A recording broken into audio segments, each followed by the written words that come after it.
durian, walaupun tidak semua orang suka durian.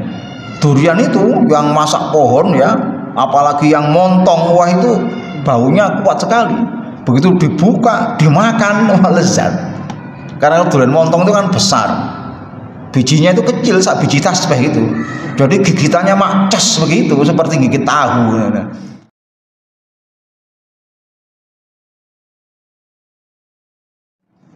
Assalamualaikum warahmatullahi wabarakatuh. Bismillahirrahmanirrahim. Alhamdulillahi rabbil alamin. Wassalatu wassalamu ala afdalil anbiya'i wal mursalin, nabiyyina Muhammadin wa ala alihi wa ashabihi ajma'in. Amma ba'd. Hadirin wal hadirat, para jamaah rahimakumullah. Alhamdulillah, kita panjatkan rasa tasyakur kita kehadirat Allah atas segala nikmat yang telah dilimpahkan kepada kita semua. Allah Subhanahu wa ta'ala masih berkenan memberikan kesadaran, memberikan kekuatan untuk tetap istiqomah di dalam ketaatan kepadanya. Mudah-mudahan qiyamul lail kita, saum kita, tadarusul Quran kita, sujud rukuk kita, semua amal ibadah kita diterima di sisi Allah Subhanahu wa ta'ala. Hadirin, diriwayatkan bahwa Abdullah ibnu Abbas radhiyallahu ta'ala anhu berkata, kana nabiyyu sallallahu alaihi wasallam ajwadan nasi bil khairi. Adalah Rasulullah itu paling dermawannya orang, paling gandrungnya orang pada kebaikan. Wa ajwadu ma yakunu fi Ramadan hina yalqahu Jibril. Kalau sudah masuk bulan Ramadan, kedermawanan beliau menjadi-jadi. Bahasa Jawanya ndadi. Ketika Jibril datang temui beliau. Wa kana Jibrilu alaihi salam yalqahu fi kulli lailatin min syahri Ramadan liyudarisul Quran. Adalah Jibril alaihi salam, katanya Ibnu Abbas, setiap malam bulan Ramadan datang menemui Nabi untuk tadarusul Quran. Fala Rasulullah sallallahu alaihi wasallam ajwadun nasi bil khairi minar rihil mursalah. Sungguh Rasulullah paling dermawannya orang melebihi angin yang bertiup kencang. Kita tahu kalau angin itu bertiup kencang, maka kesejukan yang ditimbulkannya mengena kepada semua orang tanpa pandang bulu, tanpa pilih kasih. Demikianlah kebaikan Rasulullah dirasakan oleh semua lapisan masyarakat. Hadirin, dari hadis tadi paling tidak kita bisa memperoleh satu gambaran bahwa di antara keistimewaan bulan Ramadan adalah bulan sedekah, juga bulan Al-Quran. Dalam konsep Al-Quran, kehidupan orang beriman itu memang tidak bisa terpisahkan dari mengorbankan sesuatu yang menjadi hak miliknya dalam rangka menjalankan syariat Islam. Kita waktu kecil, yang laki-laki dikhitan, diambil bagian kecil dari tubuhnya dalam rangka menjalankan syariat Islam. Itu memiliki satu makna, dilatih berkorban demi agama. Karena memang dalam konsep Al-Quran, jiwa orang beriman, harta orang beriman itu sudah dibeli oleh Allah, dibayar dengan surga. Innallaha ashtara minal mu'minina anfusahum wa amwalahum bi anna lahumul jannah. Sehingga dalam keadaan apapun kita tidak boleh absen dari satu kebaikan yang namanya sedekah tadi. Quran surat Ali Imran ayat 134 yang menceritakan tentang karakteristik manusia bertakwa.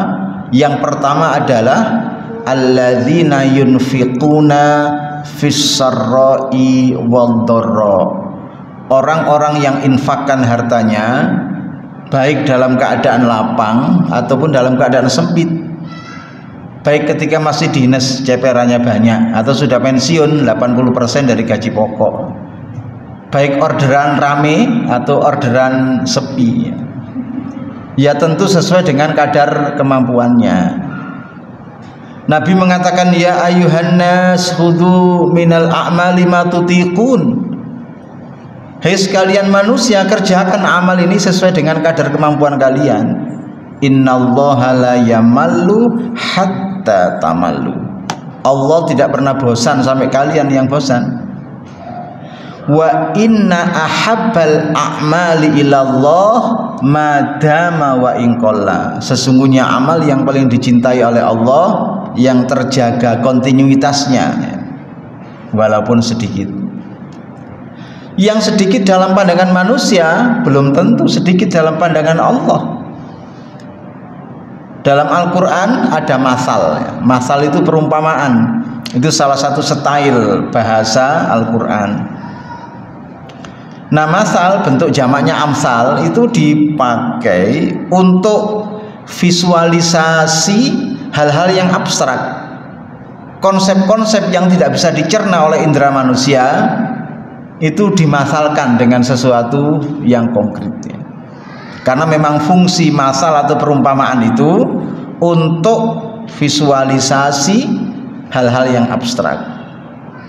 Orang jadul seperti saya dan jenengan gitu ya, waktu kecil sekolah kelas 2 SD disuruh bawa sodo seperti sujennya sate itu ya, bawa 20 batang ya. Ditanya oleh Pak Guru, 5 tambah 5 berapa? Nggak usah pusing-pusing, ngitung sodo 5 digabung, dihitung bareng ketemu 10. Yang abstrak tadi menjadi mudah dicerna dengan visualisasi lewat sodo tadi itu. Ayat mengatakan, matsalul ladzina yunfiquna amwalahum fi sabilillah kamatsali habbatin ambatat sab'a sanabila fi kulli sumbulatin mi'atu habbah wallahu yudha'ifu liman yasha wallahu wasi'un alim. Perumpamaan orang yang infakkan hartanya pada jalan Allah seperti semai sebutir biji-bijian ditaruh di tanah subur, tumbuh batang memunculkan 7 helai tangkai. Setiap tangkai menghasilkan 100 butir biji-bijian. Yang semula cuma sebutir jadi berapa? Jadi 700 butir. Tidak selesai di situ. Wallahu yudha'ifu liman yasha, bisa dilipat gandakan lagi. Wallahu wasi'un alim, karena Allah amat luas pemberiannya, maha mengetahui atas hal ikhwal hambanya. Jadi jangan pernah meremehkan kebaikan walaupun sedikit. Ada orang masukkan duit dalam kotak amal, mak klesik 2.000.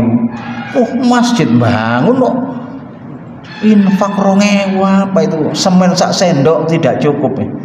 Nggak usah begitu. Yang 2.000 dalam pandangan manusia itu bisa 1.400.000 dalam pandangan Allah. Jangan pernah tak masukkan duit ke dalam kotak amal 1.400.000. Kalau pernah berarti jangan ganteng ya. Nah itu kita tidak boleh absen dari kebaikan. Sampai Nabi mengatakan tabassumuka ila akhika shadaqah. Senyummu kepada saudaramu sesama beriman itu shadaqah. Walaupun saudara jangan kemudian senyum di jalan-jalan ya, nanti dikira terlalu sume, itu kan ya tidak baik juga ya. Ada orang datang menemui Nabi, bertanya, ya Rasulullah, ayu sadaqati a'zamu ajron. Duhai Rasulullah, sedekah yang bagaimana yang paling gede pahalanya? Nabi mengatakan, anta sadaqah wa anta sahihun syahih. tahsyal faqra wa ta'malul ghina, wa fi riwayatin wa ta'malul aisha. Sedekah yang paling gede pahalanya, kamu sedekah dalam keadaan masih sehat, tamak harta, takut miskin, pengen makmur. Orang selama dia normal pasti begitu, pasti tamak harta, takut miskin, pengen makmur.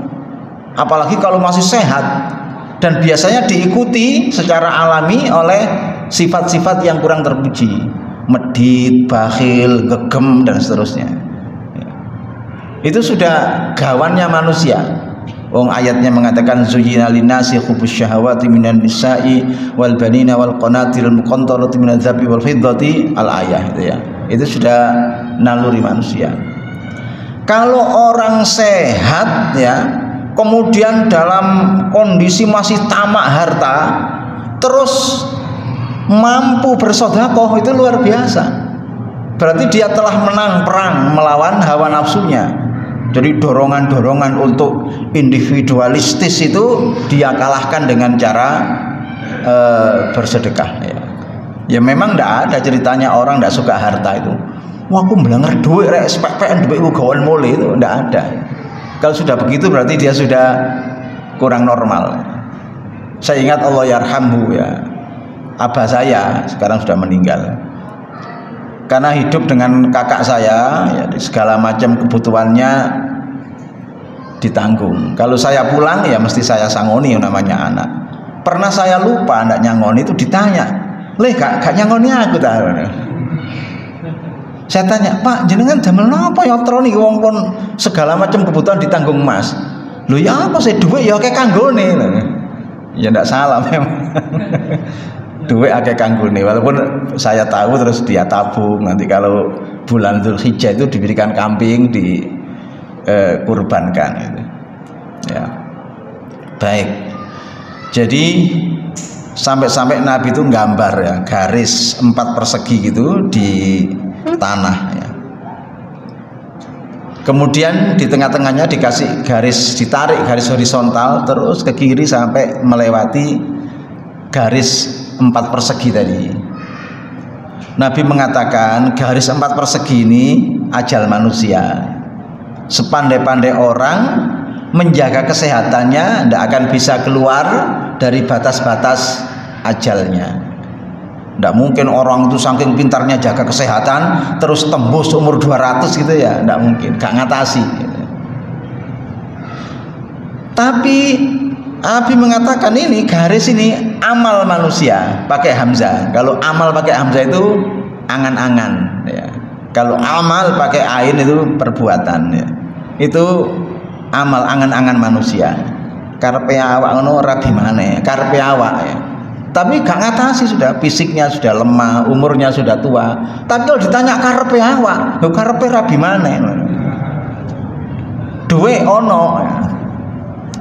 Tapi fisiknya sudah tidak kuat, cuma karepe awak itu mesti ada. Nah, ini bahwa amal manusia, angan-angan manusia itu melewati batas-batas ajalnya ya.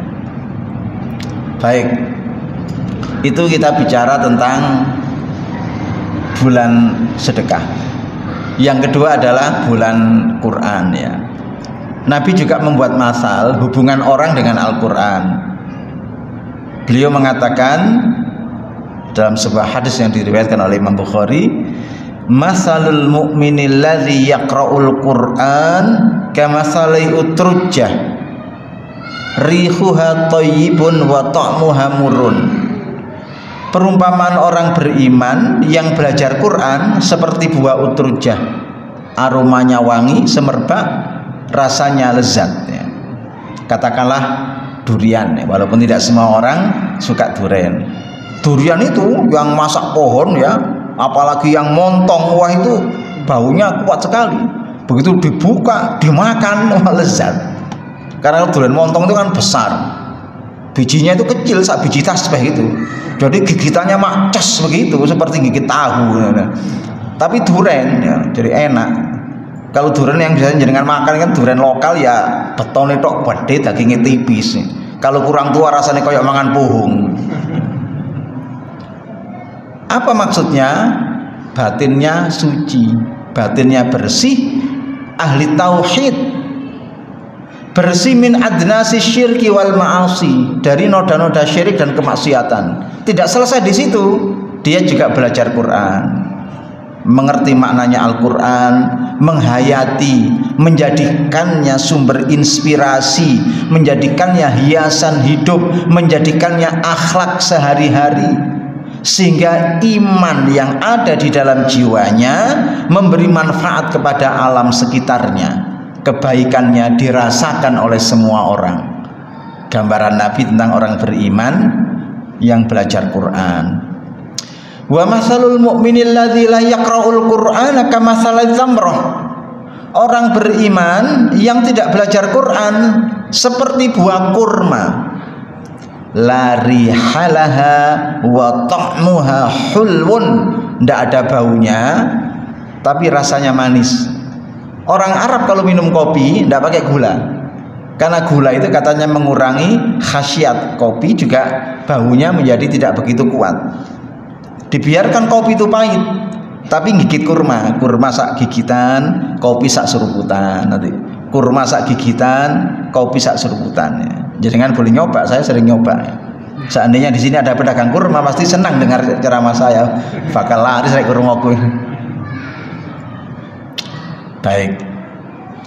Nah itu maksudnya orang yang suci batinnya karena ahli tauhid. Tapi karena ia tidak belajar Quran, ia tidak mengerti Al-Quran, tidak menghayati Al-Quran, tidak menjadikan Al-Quran sebagai hiasan hidupnya, tidak menjadikan Al-Quran sebagai akhlak kesehariannya. Iman yang ada di dalam jiwanya tidak memberi manfaat kepada alam yang ada di sekelilingnya, masyarakat yang ada di sekitarnya.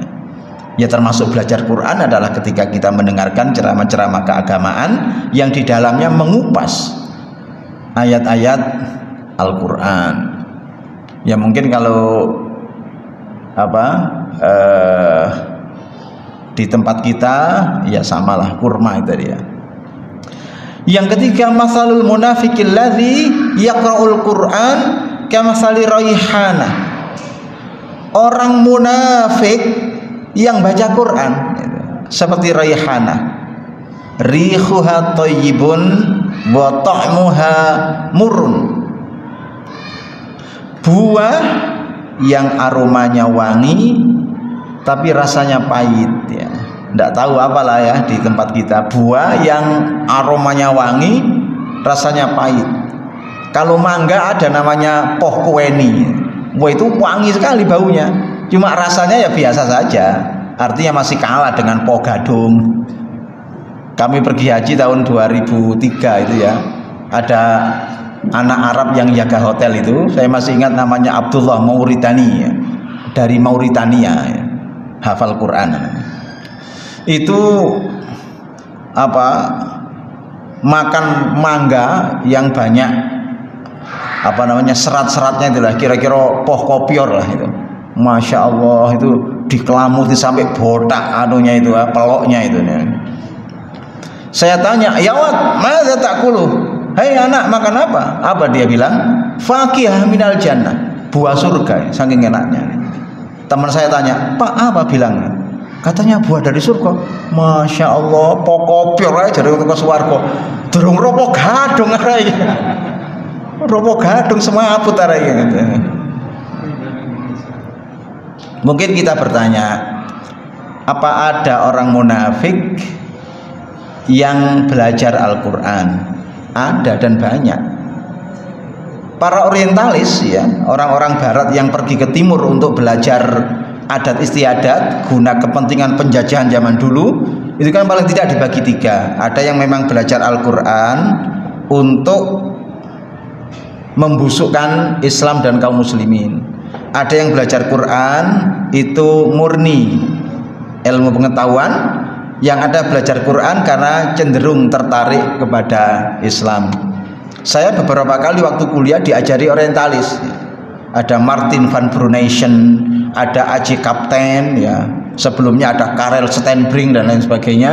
Itu orientalis asal Leiden yang pernah ngajar kami waktu masih kuliah di Jogja dulu. Pinter-pinter AJ Kapten itu doktor terkait budaya Maulid Nabi di seluruh dunia Islam. Itu hafal kan, itu bait-bait dibaan terbangan, malah dicoba di kelas itu.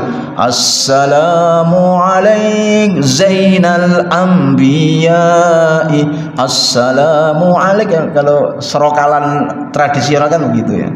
Yang di Muhammadiyah tidak, budaya itu tidak ada ya.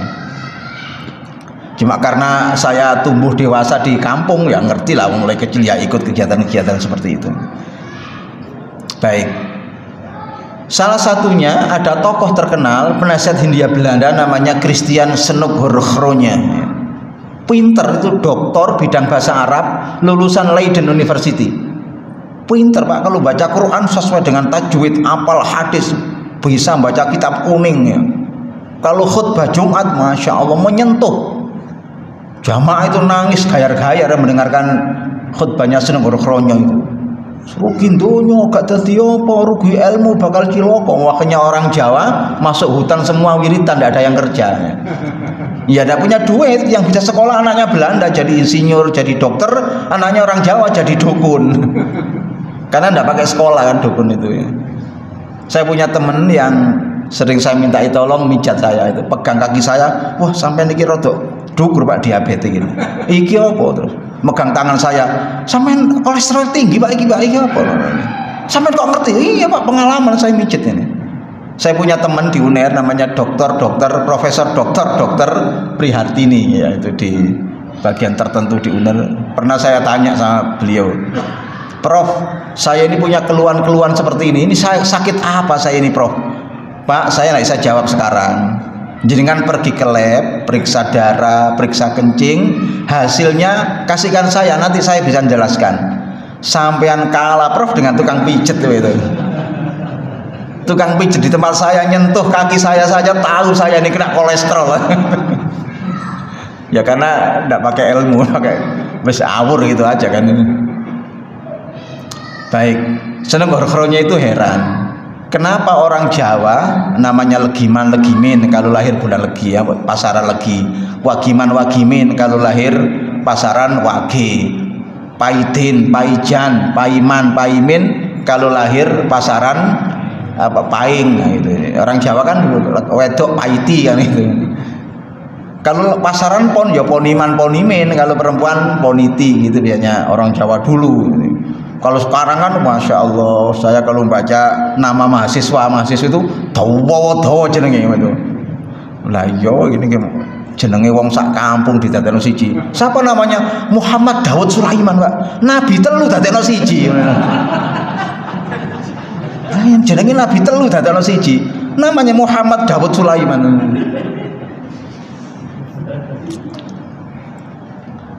Nah apa? Ketika mereka pergi haji, wong di daerahnya biasa-biasa saja. Ketika pergi haji pulang, militan. Kalau tidak menentang Belanda, mesti dia mendukung orang yang menentang Belanda. Itu ada apa di sana itu? Itu diteliti oleh Senokgorchronya tadi. Tapi kalau dia orang Franji itu orang Eropa, tidak boleh masuk, dites 40 hari. Oleh syekh yang ada di sana, ya lolos syahadatnya fasih, baca Quran tepat, makhorijul hurufnya betul, baca syahadat juga sangat fasih. Akhirnya dia bisa tahu apa kegiatan orang Jawa yang pergi haji di sana. Termasuk orang Jawa yang ditipu orang Arab itu banyak. Misalnya ritual pergantian nama itu tipu-tipu, bisa 100 real biayanya. Siapa namanya? Namanya poniman, karena pergi haji sana ada ritualnya, salaman gini, sama itu kayak poniman wasamakallah bihaj Zainal Abidin. Mulai sudah namanya Haji Zainal Abidin ya. Pulang kampung dipanggil temennya, man poniman, ndak mau noleh. Apa Zainal lah baru mau noleh. Nah ini salah satu contoh ada orang munafik yang belajar Quran. Diistilahkan seperti buah roihana tadi, batinnya busuk. Karena munafik nyimpen kekafiran. Tapi karena dia belajar Quran, dia bisa mengelabui sesama orang-orang beriman dengan Quran tadi. Akhirnya dia nyamar jadi orang soleh, nyamar jadi orang baik, masyhur, tersohor sebagai tokoh kebaikan, padahal itu hanyalah kamuflase untuk menutupi kebusukan yang ada di dalam dirinya. Yang keempat, masalul munafiqil ladzi la yaqra'ul Qur'an kamathali Handhalah. Perumpamaan orang munafik yang tidak belajar Quran seperti Handhalah atau Butrawali ya. Butrawali itu pohon yang pahit ya. Lari halaha wa ta'muha murun. Sudah tidak ada baunya, rasanya pahit. Jadi kan pergi ke pasar tanya bakul jamu, beli wit Butrawali, itu ada melilit gini kayak spiral, banyak duri-durinya, itu kalau direbus Masya Allah pahitnya luar biasa. Nah, orang munafik yang tidak belajar Quran seperti itu, tidak ada baunya, rasanya pahit, sudah batinnya busuk, perangainya buruk, tingkah lakunya merugikan orang. Mudah-mudahan dengan momentum Ramadan ini kita bisa meningkatkan kualitas hidup kita, kualitas keberagaman kita, kedekatan kita dengan Allah. Semakin kuat sedekah kita, semakin kuat belajar Al-Quran kita. Aku qauli hadza, wassalamualaikum warahmatullahi wabarakatuh.